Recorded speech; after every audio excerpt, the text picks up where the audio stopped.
Otres nueches en la casuca non yeren tan máxiques, nin tan romántiques nin emotives, nin tan aventureres. La lluna nun sangraba, nin siquiera salía. El firmamento yera l'interior d'una pota expresa a punto ferver, escuro, desafiante, tembloroso. Y yo, igual que Manfer de la Llera, taba deseoso que ella tuviere conmigo naquelles nueches d'insomnio. Manfer, el poeta minero.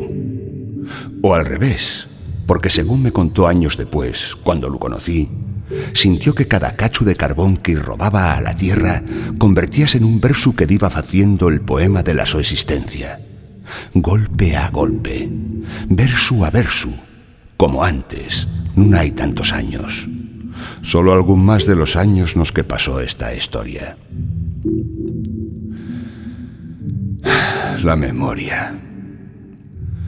La memoria vive cola galvana nos museos, embalsamada como los faraones que reinaron dueños de todo lo visible y lo invisible.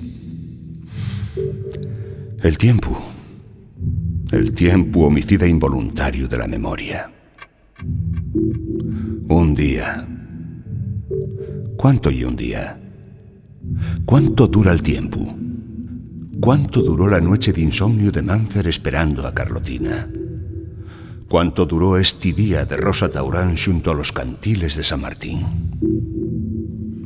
El tiempo facémoslo llargo, curtiu, alto, pesao.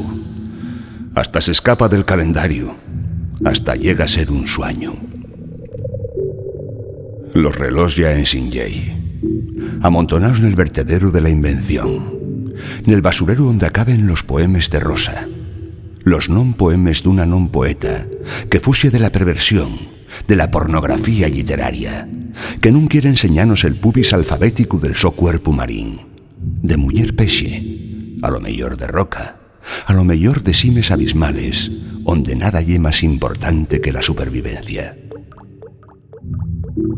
La casuca número 21, en Suárez, nel Valle Rosuaria, yera a veces la miosima abismal. Yo yera un home pexe en el monte Cimeru, con branquies en el pecho, en noches de insomnio onde a vegaes, un día, amagaba ser un año.